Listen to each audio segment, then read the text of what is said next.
Хога P02.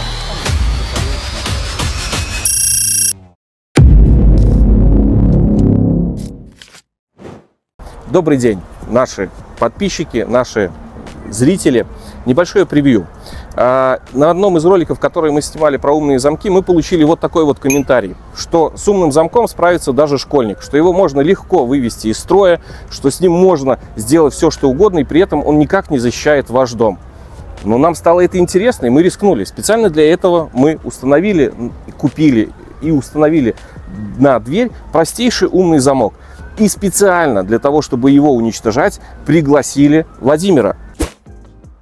Владимир – профессиональный вскрыватель замков, аварийных случаев решатель. Ну, в простонародье медвежатник. И сегодня он нам будет помогать уничтожать умный замок Хога P02.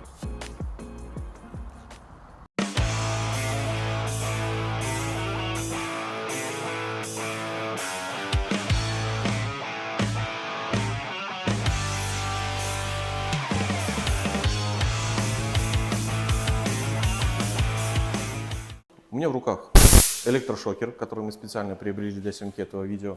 И, как бы не было жалко, приобрели вот этот замок Хога P02, установили его на дверь. И, к сожалению, в конце видео этому всему придет аут. Все это мы будем уничтожать.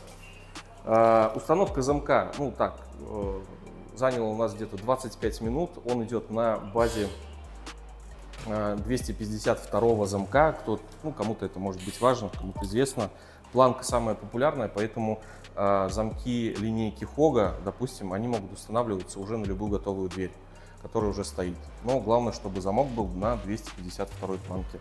Ну и настроил я его очень быстро при помощи приложения TT-Lock, это очень элементарно. И сейчас с Владимиром мы приступим к его уничтожению.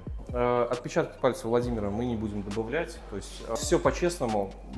Только он приехал, я не показываю ни ключи, как они выглядят, он их не брал в руки, у него нет доступа к электронным моментам и элементам этого замка, а этот замок открывается 5 способами открывания. Передаем его в руки, и в финале его, как одна из строчек этого комментария, его может отковырять от двери любой школьник. Ну, посмотрим, как это легко будет его отковырять от этой двери. Ну, естественно, удар электрошокером, потому что это тоже было, что от электрошокера он выйдет из строя. Ну, проверим. Не били, все честно, все с первого дубля. Ага. Так. Ну, это самый дешевый, самый базовый замок, который там существует. Честно, я даже с ним не ознакомился. Да, он стоит порядка там 370-400 рублей.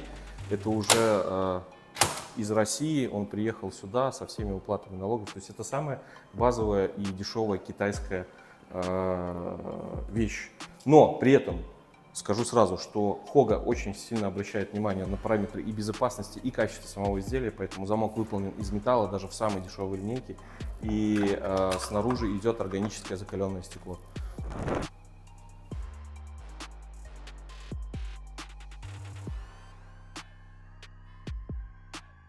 Следится вот здесь, то есть, будет повреждение.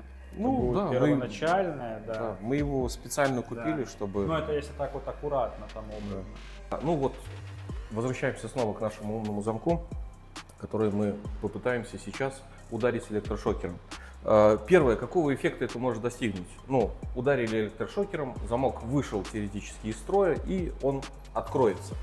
Но сразу скажу, что такого быть невозможно, и Владимир уже прокомментировал, что это нереально, потому что электропривод, он отключен на данный момент, и он не подключится от удара электрошокером, потому что ручка просто двигается, и работает у нас только внутренняя часть. Один момент, что, скорее всего, ударом электрошокера, возможно, да, мы сможем нанести ему какой-то физический вред, то есть вывести его из строя и повредничать. Первое, к чему я хочу... Куда я хочу ударить, это датчик, сенсор отпечатка пальца. То есть вот он срабатывает, все хорошо. Потом в кодовую панель куда-нибудь. попробовать пробить ему корпус. Here in this round, though. Что может быть, не знаю, из мира фантастики, что батарейки там как-то начнут плавиться, дымиться, чего-то с ними там будет происходить. Для безопасности взяли, естественно, огнетушитель, что если что, сразу будем его применять. Надеюсь, он не понадобится. Ну и наверное, приступим. Вот еще раз, да, для демонстрации, что мой палец, дверь открыта, то есть я закрываю, она не работает. Ну вот Владимир, все, то есть сенсор четко работает, распознает владельца, не распознает гостя. Ну и пробуем.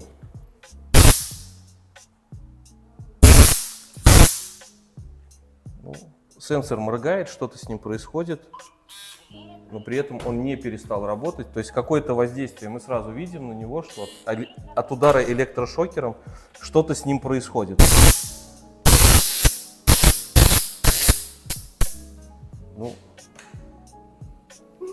Ну вот, от долгого воздействия сенсор у нас перестал работать. Но было. Ну, все-таки эксперимент для того и создан, для того, чтобы понять, что с ним будет происходить. При этом замок у нас благополучно умер. Замок не открылся, с ним ничего не произошло, в ваш дом никто не попал. Ну да, это дешевая модель, базовая, от этого я так и думал, что это и произойдет. Сейчас мы его откроем механически, то есть в любом случае есть способ попасть внутрь. Берем ключ, открываем и попадаем в дом.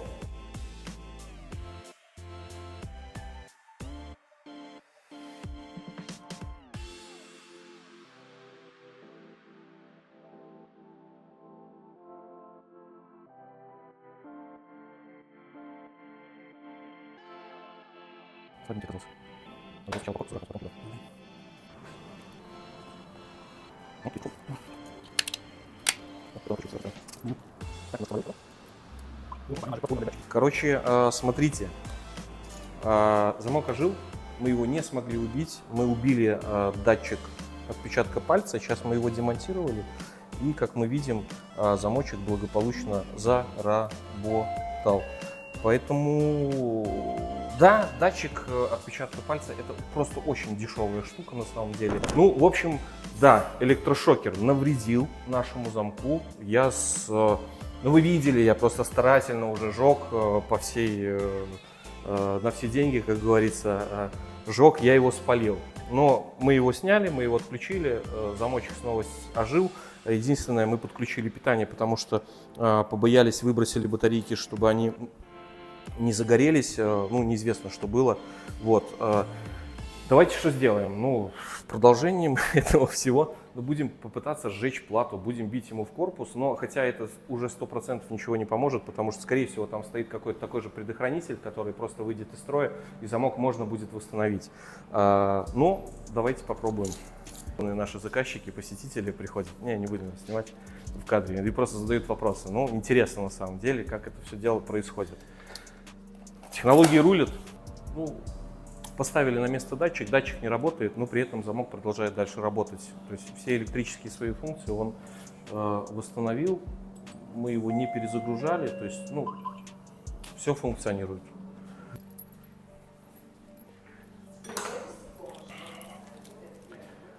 Так, чтобы дальше снимать, сейчас, ну, надо попадать туда вовнутрь, поэтому датчика отпечатка пальца у нас нет, он уже не работает, поэтому привяжем RF-карту, добавляется все это просто. Замок на убой.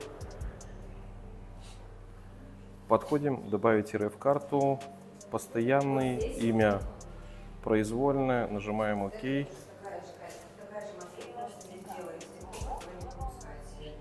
Все, карту мы добавили, поэтому дальше есть способ, как продолжить открывать и закрывать дверь. Продолжим наш эксперимент. Надо, ну, попробовать ударить ему в корпус.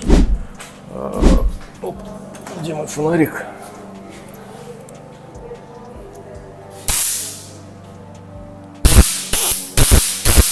Ну, давай так. То есть корпус бьет, замок работает. Ну, давайте еще. То есть он не выключается, с ним ничего не происходит. Поэтому физически убить замок электрошокером, ну, на примере данной модели Hoga P02 невозможно. Убить можно датчик. Ну, скорее всего, какая-то более нежная технология, поэтому ну, нам это удалось. При этом замок продолжает работать, он продолжает защищать ваш дом. Датчик спокойно, легко очень меняется. Его можно заказать, привезти. Ну, а также, повторюсь, есть подменный фон, который мы можем устранить данную проблему здесь сейчас. Вот. Что мы сейчас будем делать? Мы снова приглашаем нашего Владимира. Владимир берет свои инструменты, которыми он уже будет насильственным способом пытаться его открыть, убить, оторвать, как-то что-то сделать с ним, то, чтобы его отсюда демонтировать. Ну и в хронометраже посмотрим, сколько на это понадобится профессионалу для того, чтобы его уничтожить. Ну и сравним, к примеру, сколько потратит время наш дорогой гость Владимир, чтобы открыть обычный простой механический замок. Но также впереди еще комментарии от профессионала. Он расскажет много интересной информации из своего уже полученного опыта. Вот, ну, будет вам интересно, надеюсь. Все, приятного просмотра. В общем, до момента сверления и уничтожения его всякими фомками, молотками и всем остальным пришла еще одна идея. Пришла идея у Владимира: давайте разобьем органическое стекло и попробуем дернуть ему кусок мозгов. Может быть, от этого ручка перестанет работать, и он даст свободный доступ к нам в квартиру. Поэтому пробуем.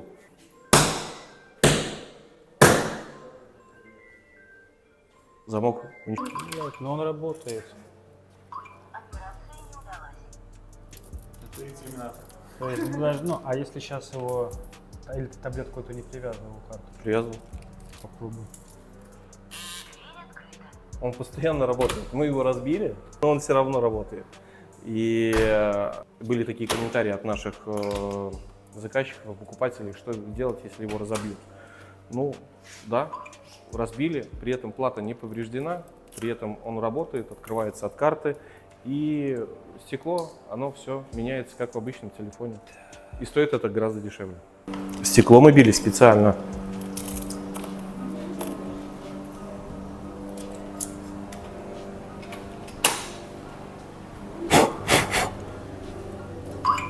Сам весь работает.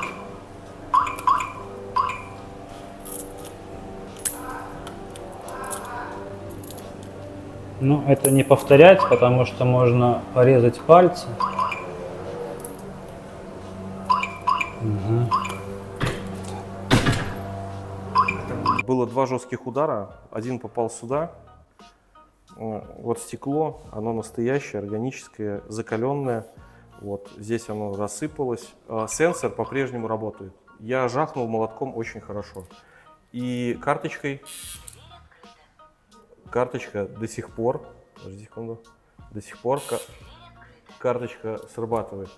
Теоретически вот это стекло, ну и скорее всего практически, оно заменимо, поэтому его можно поменять. Ну, при стоимости этого замка, ну, как бы никто этим не будет заниматься, проще заказать наружную ручку и переустановить ее и продолжить дальше эксплуатировать. Что хочется сделать, то есть, ну вот мы видим, дверь закрыта. Ручка не срабатывает, мы до сих пор не можем попасть. Сейчас аккуратно достаем. Не повторяйте, пожалуйста, этого дома. И это не инструкция по уничтожению умного замка. Это просто познавательное видео на основе наших комментариев. То есть мы еще и можем куда-то дозвониться. То есть, ну, ломать не буду. Буду просто что-то отключать. Там вот приклеено на плоскогубцами, обрежь и все. Короче, не получится. Все защищено, все залито лаком, все герметично. Для чего-то вот эта кнопочка, мы не знаем. Сенсор до сих пор работает. Ну, будем резать. Будем резать, будем его отключать. Моделируем ситуацию. Там. Будем... Все. Он умер. Ну, на всякий случай уничтожим полностью все. Все, мозги удалены, точнее не мозги, ну какая-то из плат, их здесь несколько, удалена плата, которая находится снаружи в виде сенсора. И момент истины, он по-прежнему все еще закрыт. мы никак по-прежнему не можем попасть. Мы можем попасть только при помощи последнего способа, который у нас остался, официальный и разрешенный, это ключ.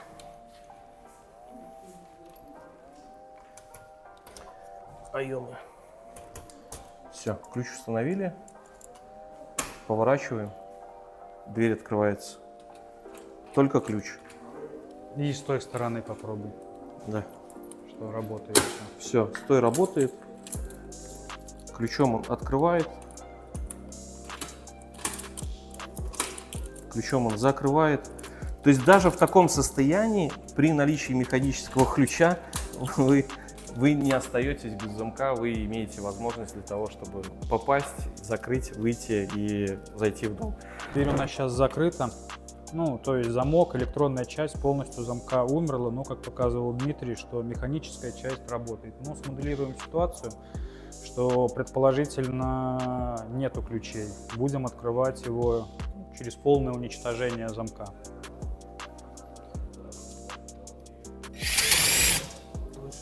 Да, лучше не надо.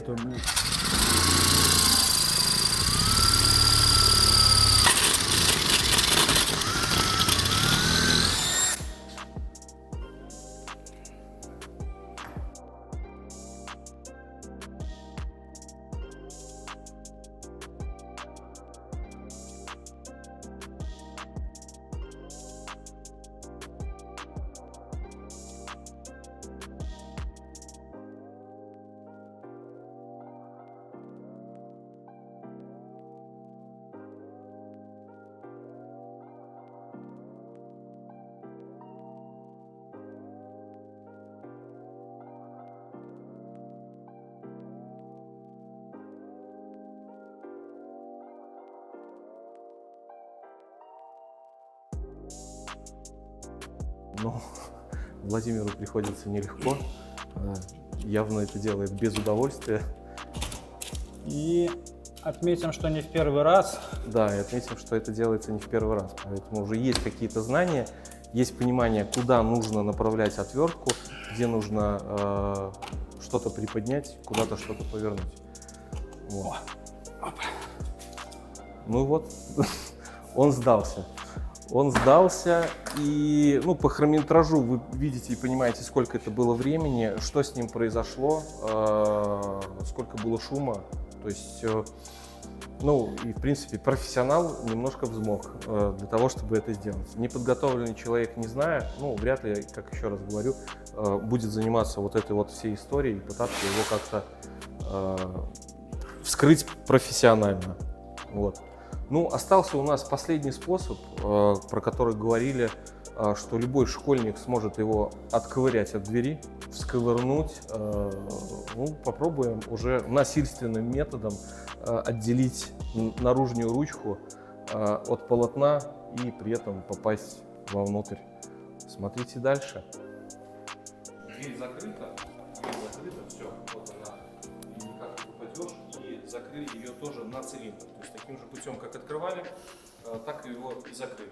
Владимир предложил, что, говорит, я смогу это сделать гораздо быстрее и легче, но а у нас мы про школьника снимаем, что якобы школьник сюда будет подходить, поэтому он предоставляет мне свой инструмент и говорит, давай ты. Хорошо, буду я. Да, в общем, беру инструмент в руки. Для чистоты эксперимента, ну, как это же все-таки вскрывать дверь, мы будем создавать какие-то шумы. По акустике это, ну, условно у нас в салоне сравнимо с подъездом. Для этого мы установили вот этот вот шумомер, который запишет максимальное значение, которое мы достигнем путем этого взлома. Ну и поехали. Наверное, еще молоток надо взять. Да, очень получается, поэтому я школьнику будет сложно. Я там дядя год 110 килограмм, поэтому... Очень заходит, ну, как бы, ну, я реально бьюсь. Пошел.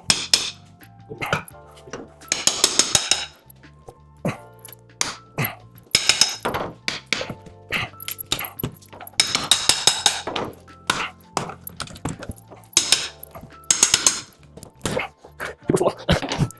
Сейчас дверь со своего достану быстрее. Он сдался. Мы его сломали. Теперь надо понимать, да, вот он квадрат, который стоит внутри. который, в принципе, держит ручку. И сейчас я, наверное, плоскогубцами, да, наверное, смогу. Попробуй. Да. Я, наверное, плоскогубцами смогу его открыть. А, я школьник, у меня ключей. Я же школьник.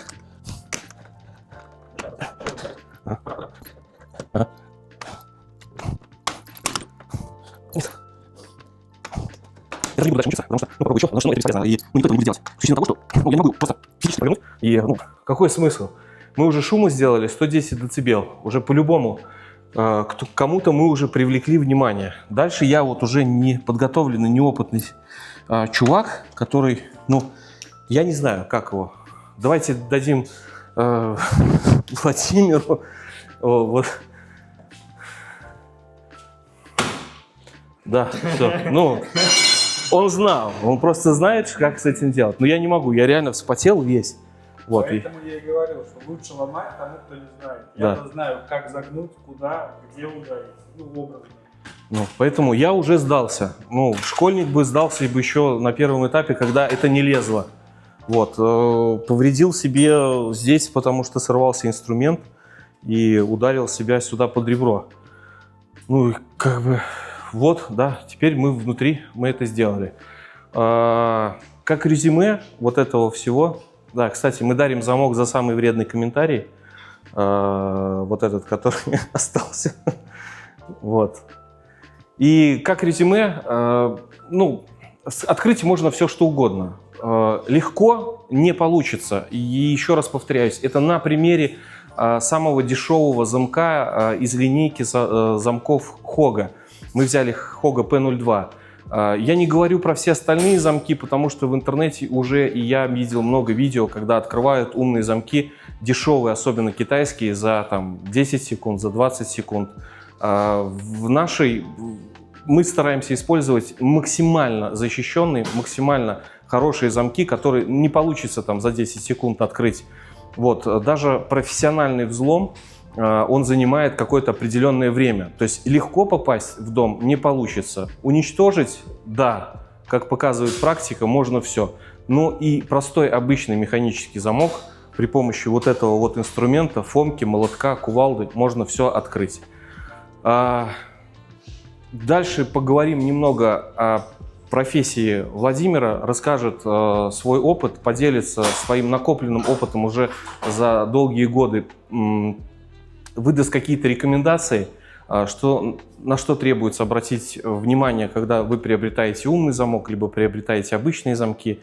Вот, с этим мы закончили. Смотрите дальше. Всем добра. Сейчас моделируем ситуацию. Броненакладка, которая идет открытого типа, и неправильно подобранный цилиндр по типу размеру, он немного торчит, а также цилиндр, который очень любят ставить продавцы, дабы удешевлять конечное изделие. То есть, к примеру, берем две двери, одна у нас стоит 1000 рублей, а вторая 990, что приятнее на слух звучит, но при этом использован замок, может быть, кстати, премиальный и дорогой, но цилиндр при этом установлен самый-самый базовый. И этих цилиндров на самом деле у нас продавцы ставят очень много в городе. Поэтому Владимир сейчас продемонстрирует на простом примере, как с этим цилиндром можно будет очень быстро справиться. Этот момент, когда сейчас, потом просто заблюрить и хронометраж наверное, по времени можно оставить, сколько там займет открыть-закрыть. Я только подумаю, что сказать. Сейчас мы кухню не снимаем в этот момент. Нет, ты можешь снимать, но пока, либо блюр, да. потому что, это... На руки, да, потому что, один момент, и мы на Московском 120 сидим вдвоем и объясняем, блин. Я-то не буду объяснять. Я там уже объяснялся вот так. Он говорит, я просто пришел видео сниматься, а во всем виноват он, блядь. Давайте рассмотрим один из таких частых случаев, когда люди ставят дешевые цилиндровые механизмы. Очень часто они отрабатывают год-два, и потом даже с наличием ключа люди не могут его открыть. Почему? Потому что он начинает заедать, некорректно работать, либо ключ не вставляется. Данную дверь можно открыть там несколькими способами. Я сейчас покажу самые-самые вот прям распространенные и самые простые. Дверь у нас сейчас закрыта непосредственно только на один нижний замок.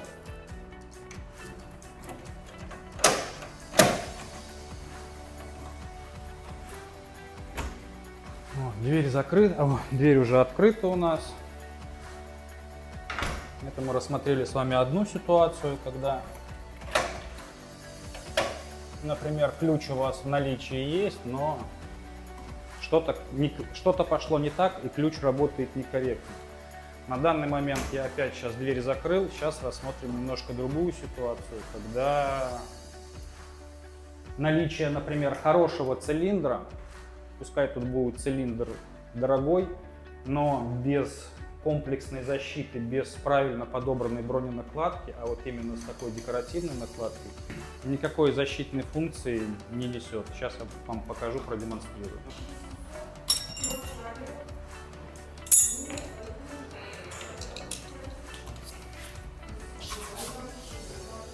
Так.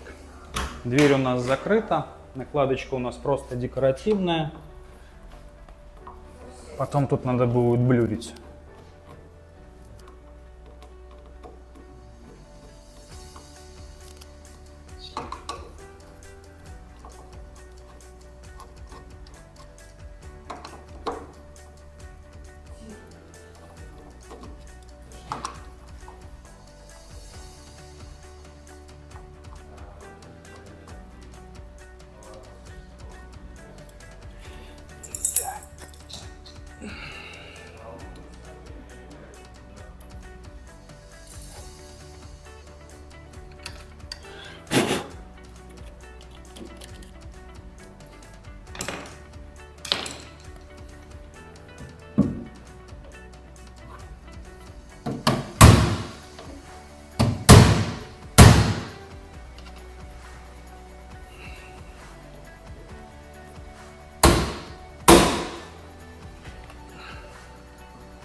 Все, дверь открыта, никакой защиты, то есть здесь нету.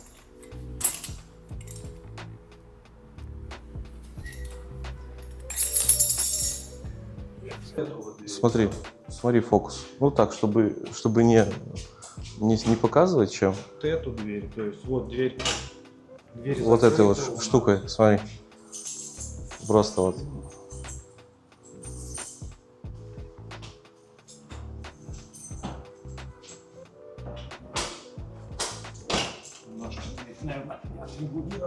О. Ты сейчас дверь закрываешь? Все, дверь закрыта. Это не ключом. Нет. Не ключом. Ну, чтобы не давать инструкцию по... Да. Да. Сейчас ходят цыгане. Все, дверь открыта. То есть, ну сколько по времени? 10 секунд? Да. Операция туда и операция обратно. Да, дверь открыл, в прихожей кошелек взял, дверь закрыл и пошел, и все, и как бы никто и не подумает. Ну, и то есть, как резюме, вот этот вот цилиндр, это вскрытие, ну, оно долгое, это мучение. Это не секундное, то, что там кажется, вот там 10 секунд открыл, чтобы аккуратненько, вот я открыл аккуратно, открыл и закрыл, да, ну еще плюс зашел в дом, как правило, как куртки висят, да, там барсетки, сумки, я в прихожей все, все, я Зашел, я даже не буду там искать кошелек. Я взял, либо в куртку залез. Я либо в куртку залез, взял и пошел, я ничего смотреть не буду. И закрыл и пошел. Все. А этот замок я так... Ну, я его так быстро не открою, что... Тем более, а если вот еще вот эта система будет в совокупности с сувальным замком, это вообще, мне кажется, это ну, не то, что там не вскрываемо, но это очень-очень много времени. Как резюме, я так думаю, что просто какие-то злоумышленники, которые хотят попасть к вам очень быстро в квартиру, даже не будут этим ничем заниматься. Плюс вот эта модель, она уже оснащена камерами, которые присылают вам в телефон, в любое другое устройство, которое настроено совместно с этим замком, уже фото, видео и уведомление о том, что постоянная тревога чужой. Он не распознает лицо, и он уже указывает на то, что уже чужой. Вот. Вскрытие, да, возможно, в случае какой-то экстренной ситуации, если вы проигнорировали абсолютно все уведомления о том, что у вас разряжаются аккумуляторы, либо техника, ну, бывает такое, что она выходит из строя, отказала, и вы потеряли 2 ключа, которые идут с вами в комплекте, вскрытие возможно, но это будет не так просто, к сожалению, или к счастью, чем обычные, ну, скажем, базовые, недорогие цилиндры. Если мы там возьмем какой-нибудь Абус, ну, с ним надо будет помучиться. Да, то есть... Здорово помучиться. Да. Непростой цилиндр. То есть, ну, с этим как бы, наверное, все.